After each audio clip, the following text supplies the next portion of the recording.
বেশ বেশ দলে বিরাজ করছে, তাদের এগেইনস্টে কোনো স্টেপ হয় না, উনি সেই দলে গিয়ে বলছেন এই কথাগুলো তো অভিজিৎ গঙ্গোপাধ্যায় প্রতিদিন শুনেছেন, আপনাদের এই কথাগুলো প্রতিদিন শুনেছেন, মানুষও এই কথাগুলো, সুস্মিতা দি, মানুষও এই কথাগুলো ভালোবাসেন, উনি ক্ষমতা পিতা। বেশ, আমি এই কথাগুলো বাদ দিচ্ছি, এই কথাগুলো তন্ময় বাবু আমি বাদ দিচ্ছি, এই কথাগুলো বহুবার 15 লক্ষ টাকা ছেড়ে দিন, সব দুঃস্বপ্ন হয়ে গেছে, অভিশাপ হয়ে গেছে। এই যে চাকরি প্রার্থীদের কথা বলছিলেন না সুস্মিতা দিরা, কোথাও হেঁচকি উঠবে না তো আপনাদের? অভিশাপ বলে একটা বিষয়, এই চাকরি প্রার্থীদের অভিশাপ বিজেপির ওপর লাগবে না তো, যেটা বলে আর কি অভিশাপ কথাটা? না গোয়েন্দ, আপনি এটা দেখবেন, উনি কিন্তু এটাও বলেছেন যে চাকরি প্রার্থীদের জন্য বা দুর্নীতির জন্য যেগুলো আমার লড়া, সেগুলো লড়া হয়ে গেছে, কারণ ওনার এখন বেঞ্চ চেঞ্জ হয়ে গেছে। হয়ে গেল না শুনুন, আমি শেষ করতে দিই। ওনার এখন কোর্টে দাঁড়িয়ে যেটা বলছি আমি, ওনার এখন বেঞ্চ চেঞ্জ হয়ে গেছে, সেই কেসগুলো ওনার কাছে নেই এখন আর তারপরে দ্বিতীয়ত ওনার 4 মাস পরে রিটায়ারমেন্ট আছে, তো সেই জন্য উনি বলেছেন যে আমার আর খুব বেশি কিছু করার নেই কোর্টে বসে, এখন আমি রাজনৈতিক দলে যোগ দিয়ে বাকিটা করবো। তো এইটা পরিষ্কার করে আপনাকে ভাবতে হবে যে উনি কিন্তু পরিষ্কার করে দিচ্ছেন, এটা ঠিক কথা একদম, কারণ ওনার হাতে সেই কেসগুলো নেই এখন আর। এবার আপনি যেটা বলছেন এই তৃণমূলের দেখুন, এই তৃণমূলের প্রতিনিধি যেটা বলছেন, উনি এইটা একবারও বলছেন না যে ওনারা ওনার যদি মনে হয় যে কোনো জাজ হচ্ছে বায়াসড, তৃণমূলের বিরুদ্ধে রায় দিয়েছেন, কিন্তু তার জন্য জুডিশিয়ারিতে অ্যাপিলের ব্যবস্থা আছে, সেই জন্য ওনারা অ্যাপিলে গিয়েছেন, ডিভিশন বেঞ্চে, ওনারা সুপ্রিম কোর্টে গিয়েছেন, কোথাও পাননি হচ্ছে কোনো রিলিফ, তারপরে আবার সেটা ফিরে এসছে।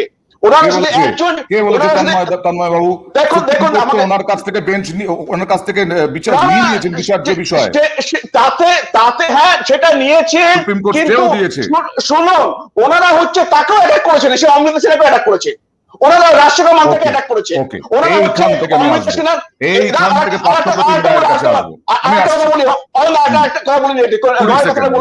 লয়ের কথাটা বলিনি যে উনি আজকে যেটা করেছেন সেটা কোনো অসাংবিধানিক কাজ করেননি, আর এটা হচ্ছে এটা ভারতবর্ষে প্রথম হচ্ছে না, তো হচ্ছে সুতরাং ওনার প্রতি অধিকার আছে যে উনি যদি হচ্ছে বৃহত্তর সাথে কাজ করতে চান। আমি তো বলছি না অধিকার নেই, যে কারো অধিকার আছে রাজনীতিতে, যে কারো অধিকার আছে রাজনীতিতে আসা, যে কারো অধিকার আছে, কোন অসাংবিধানিক কাজ নয়, না অসাংবিধানিক কাজ হবে কি করে? না এটা বলাই হচ্ছে পার্থপ্রতিম রায়।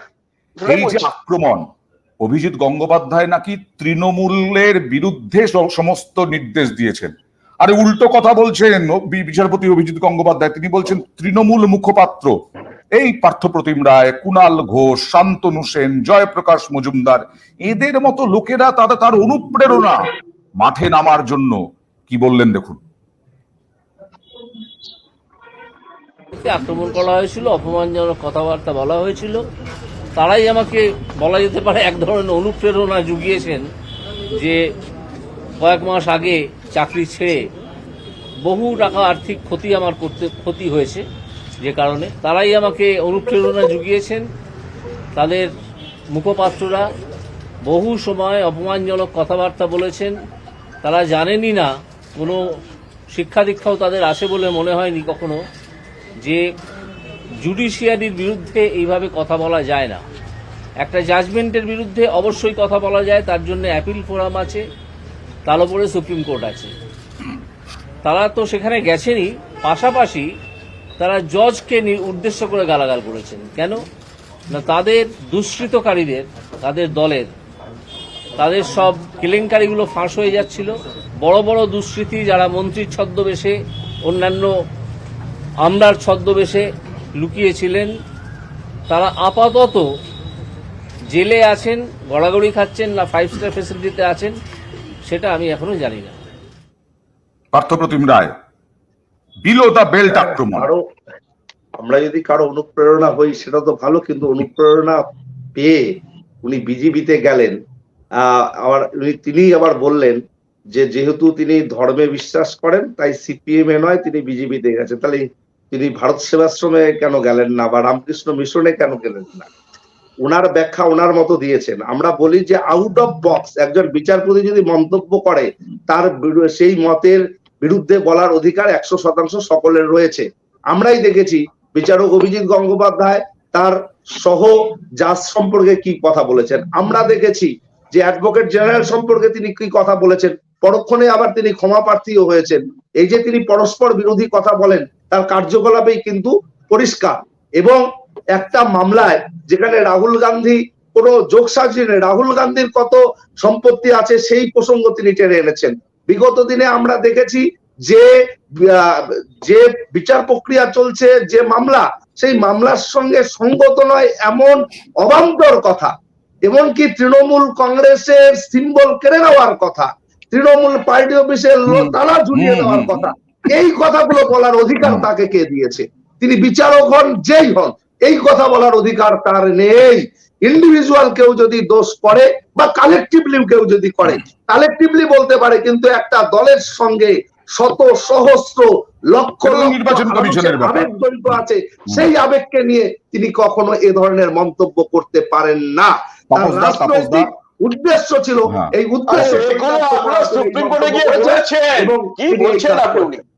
আচ্ছা অয়ন, আমি একটুখানি বলে নিই যে এগুলো তো ওনারা সুপ্রিম কোর্টে গিয়ে বলেছেন, বলে বেঞ্চ চেঞ্জ চেয়েছেন, এগুলো তো বলা হয়েছে, এগুলোর মধ্যে কি হয়েছে সেটা বলার জায়গা নেই। তাপসদা, আমি হাইপোথেটিক্যাল কোশ্চেন বলবেন আপনি, হাইপোথেটিক্যাল কোশ্চেন বলবেন আপনি, কিন্তু যদি সিপিআইএম এ জয়েন করতেন, কোনো কিছু না ভেবেই যে তৃণমূল বলছে ধান্দাবাজ, তৃণমূল বলছে ধান্দাবাজ, অনেকে বলছেন ধান্দাবাজ, কিন্তু যদি সিপিআইএম এ আসতেন তাহলে কি আপনারা নিতেন না?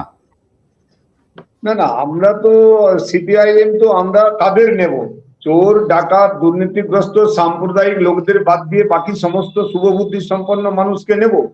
আমরা কেন নেব না? কিন্তু আমরা এলেই এমপিতে দাঁড়ানোর টিকিট দেওয়ার গ্যারেন্টি দিতে পারবো না, আমরা রাজ্য কেন্দ্রের নেতা করে দেওয়ার গ্যারেন্টি দিতে পারবো না।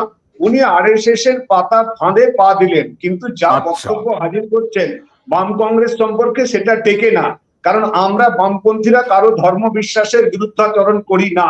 আমি নিজে ব্যক্তিগতভাবে আমি হচ্ছে কি ধর্ম আঘাত করতে যাই না। আমার বাবাও যেমন মারা যাওয়ার পরে আমি আমার বিশ্বাসের জায়গা থেকে আমি মস্তক মুন্ডন করিনি, তেমনি এটা ওনার জানা দরকার। নরেন্দ্র মোদীও ওনার পিতৃবিয়োগে উনি মস্তক মুন্ডন করেননি। উনি কোথায় গেছেন? যারা ধর্ম নিয়ে রাজনীতি করছেন, সিপিআইএম ধর্ম নিয়ে রাজনীতি করে না, হিন্দু বিরোধী। আরেকটা, সিপিআইএম কোনোদিন কারো প্রার্থনা স্থল, মন্দির মসজিদ ভাঙতে যায়নি। বিজেপি একটা মন্দির ভেঙেছেন।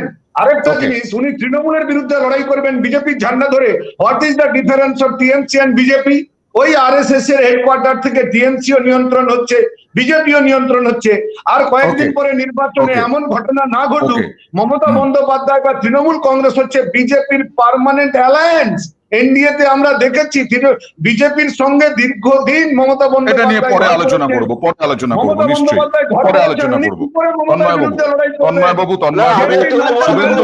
তৃণমূল যেটা বারবার বলছে, তন্ময়বাবু তৃণমূল যেটা বারবার বলছে, CBI name, CBI FIR name Suvendu Adhikari, সেই নারদা নিয়ে তিনি বলে দিলেন যে শুভেন্দু অধিকারীর বিরুদ্ধে কোনো দোষ নেই, এটা চক্রান্ত। আপনারাই তো ভিডিও দেখিয়েছিলেন। আচ্ছা, এটা আমি একটুখানি অয়নদা বলে দিই যে এখনো প্রথম কথা কেসটা এখনো আছে। তারপরে আমি একটা বলে দিই যে এটা যদি আপনি বলেন তৃণমূল বলছে, তৃণমূলের কোনো বলার কোনো নৈতিক কোনো হচ্ছে আছে, কিছু নৈতিকতা বলে কিছু আছে। আজকে 2016 সালে ভিডিও রিলিজ হলো, তৃণমূল কংগ্রেস তাকে মন্ত্রী করলো। 2020 সালে তিনি চলে আসলেন, 4 বছর ধরে কিছু করেনি। তারপরে যেই বিজেপিতে এসছেন তারপরে তারা নারদা তুলছেন। আজকে তৃণমূলেরই একজন মন্ত্রী ফিরহাদ হাকিম বললেন যে কনস্পিরেসি করে আমার পেছনে লাগিয়ে দিয়ে এটা করানো হয়েছে।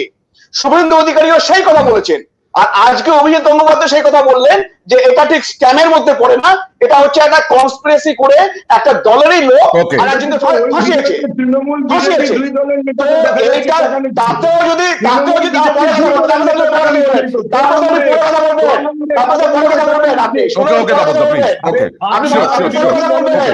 আমি সুস্মিতা দিদির কাছে আসবো। আপনি পরে কথা বলবেন, আমাকে বলতে দিন। এবার এই তাপসদা যে বলছেন যে আমরা এই দেখুন, আজকে অভিজিৎ গঙ্গোপাধ্যায় বলেছেন তিনি হচ্ছে পুজো আর্চা করেন, তিনি ভগবান মানেন, সেই জন্য তিনি মনে করেন না যে বামাতে যাওয়া উচিত। আর আমি বলছি যে কোন হিন্দু বামাতে যাওয়া উচিত না, কারণ বাম হচ্ছে হিন্দু বিরোধী দল। তারা হচ্ছে গীতার উপরে পা আমি দিয়ে রাখা। এই নিয়ে পরে আসবো, এই নিয়ে পরে আলোচনা করবো, এই নিয়ে পরে আলোচনা করবো। আজকে বিষয় হচ্ছে অভিজিৎ গঙ্গোপাধ্যায়, তন্ময়পুর বিষয় হচ্ছে অভিজিৎ গঙ্গোপাধ্যায়। সুস্মিতা এটা একটা হিন্দু বিরোধী দল। তৃণমূল কংগ্রেসের বিরুদ্ধে তার প্রথম থেকেই রাগ, প্রথম থেকে তার জীবনের প্রথম থেকেই রাগ তৃণমূল কংগ্রেসের বিরুদ্ধে। সিপিআইএম এর প্রতি অনেকটা দুর্বলতা, কংগ্রেসের প্রতিও দুর্বলতা। এবার বিজেপিতে চলে গেলেন, তাহলে কি অঙ্ক দেখেই বিজেপিতে গেলেন? কারণ বিধানসভায় শূন্য হচ্ছে সিপিআইএম আর কংগ্রেস, লোকসভাতেও কিছু করতে পারবে না। যা করতে পারবে বিজেপি করতে পারবে, যতটুকু করতে পারবে টিকিট পেলে জেতার সম্ভাবনা বিজেপি থেকেই, এই অঙ্ক। আমি এই প্রথমবারই যখন বললাম তখনই বললাম ক্ষমতা পিপাসু বলেই উনি এটা করেছেন। তার কারণ হচ্ছে উনি আরেকটা জিনিস দেখেছেন, শুধু শূন্য এখানে কংগ্রেস সিপিএম সেটা নয়, সর্বভারতীয় প্রেক্ষাপটে বিজেপির যেহেতু এখন সরকারে রয়েছে এবং তাদের অস্তিত্ব রয়েছে, মোদিবাবু ভালো মানুষ বলেছেন। যদি তাকে গুরুত্ব পেতে হয়, যদি সর্বভারতীয় প্রেক্ষাপটে তাকে গুরুত্ব পেতে হয়, তাহলে তিনি বিজেপিতে তার কাছে সেটা বেটার চয়েস। এবং উনি আজকে যে বলছেন উনি তৃণমূলের বিরুদ্ধে লড়াই করবেন, বিজেপি থেকে তৃণমূলের বিরুদ্ধে কি করে লড়াই করবেন? আজ পর্যন্ত তৃণমূল একটা তদন্তেরও শেষ পর্যন্ত গিয়ে পৌঁছালো না, না নারদা না সারদা। এই তো অভিষেক বন্দ্যোপাধ্যায়কে নিয়ে কথা বলার লোকও চুপ হয়ে গেল, মানে একজন একজন করে দাবার গুটি বরে কিন্তু সরিয়ে দেওয়া হচ্ছে। সেরকম অভিজিৎ গঙ্গোপাধ্যায় নিজের স্বাচ্ছন্দ্যে সরে সেই বরের গুটিটা কে বলেছেন? সুস্মিতা দি কে বলেছেন অভিষেক বন্দ্যোপাধ্যায়ের বিরুদ্ধে কথা বলার লোক সরিয়ে দেওয়া হলো? আসছি প্লিজ, অভিষেক বন্দ্যোপাধ্যায়ের বিরুদ্ধে কথা বলার লোক সরিয়ে দেওয়া হলো কে বলেছে? আজকে অভিষেক বন্দ্যোপাধ্যায়ের নাম না করে একেবারে রাজনীতিবিদের মতো অভিষেক বন্দ্যোপাধ্যায়কে নিয়ে কি বললেন দেখুন। অভিষেক বন্দ্যোপাধ্যায়কে নিয়ে কি বললেন দেখুন। রাজনীতিবিদের মতো, এক সেকেন্ড, রাজনীতিবিদের মতো কথা অভিষেক বন্দ্যোপাধ্যায়ের এগেইনস্টে বলা, তিনি জাজ হিসেবে পার্থপ্রতিমকে একটা কথা বলেছেন যেটা আমি অনেক সময় বলেছি অনেক চ্যানেলে, যে অনেক সময় তিনি বায়াসড হয়ে গিয়ে তিনি কিন্তু অভিষেক বন্দ্যোপাধ্যায় কিংবা তৃণমূল দলের এগেইনস্টে বলছিলেন। এটা অস্বীকার করার কোনো জায়গা। আমি পার্থর কাছে আসবো, আগে দেখি অভিষেক বন্দ্যোপাধ্যায় প্লিজ দাঁড়ালে দাঁড়াবেন, আমি কি ভয় পালিয়ে যাবো? যদি আমাকে বিজেপি তার বিরুদ্ধে দাঁড় করায় আমি কি ভয় পালিয়ে যাবো? এবং আমি দেখিয়ে দেবো তার দুর্বৃত্ত দলকে কিভাবে মোকাবিলা করতে হয়। তার একটা পরিষ্কার দুর্বৃত্ত দল আছে ডায়মন্ড হারবারে, তাদের মোকাবিলা করেই তাকে লক্ষ লক্ষ ভোটে হারাবো। কি আক্রমণাত্মক পার্থপ্রতিম রায়! দেখুন, অভিজিৎ বাবু বিচারকের আসনে বসেও আউট অফ বক্সে একটা জনপ্রিয় সংবাদ মাধ্যমের চ্যানেলে অনেক কথা বলেছেন। ওটা বঙ্গবাসী আশ্বস্ত হয়েছিল যে তিনি দুর্নীতির উপড়ে ফেলবেন, অনেক কিছু, আইফেল টাওয়ারের মতো ব্যাপার স্যাপার অনেক কিছু। কিন্তু দিনের শেষে আমরা কিন্তু সকলে হতভাগ হয়েছি যে তিনি যা বলেন আসলে বাস্তবে সেটা হন না। এখন তিনি বলছেন যে তিনি রাজনীতির ময়দানে এসে সেটার মুখোশ খুলবেন। আমি বলি, তিনি কি বিজেপিতে এসে ইডি সিবিআই কে নিয়ন্ত্রণ করে লেলিয়ে দেবেন? নতুন করে তৃণমূল কংগ্রেসদের উপর আক্রমণ শানাবেন? আর যাকে তিনি তালপাতার সেপাই বলছেন, দুবার নির্বাচিত সাংসদ, আপনি একবার ভোটে দাঁড়ান, জিতুন, তারপর আপনার কথা আমরা শুনবো। এরকম আলটপগা মন্তব্য করে ভোটে হারাবেন বলছেন অভিষেক বন্দ্যোপাধ্যায়কে। ভোটে হারাবেন না হারবে সেটা আগামী দিন জনতা ঠিক করবে। অভিজিৎ বাবু রাজনৈতিক ময়দানে এসেছেন, এবার চ্যালেঞ্জটা আমরা গ্রহণ করছি। ইঞ্চিতে ইঞ্চিতে আমরা বুঝে নেব আপনি কত বড় রাজনীতিবিদ, সেটা আমরা দেখব। এবং আমরা আপনাকে চ্যালেঞ্জ করছি, সাহস তাকে ডায়মন্ড হারবারে এসে লড়ুন। কেন তৃণমূল চ্যালেঞ্জ করলো? আপনারা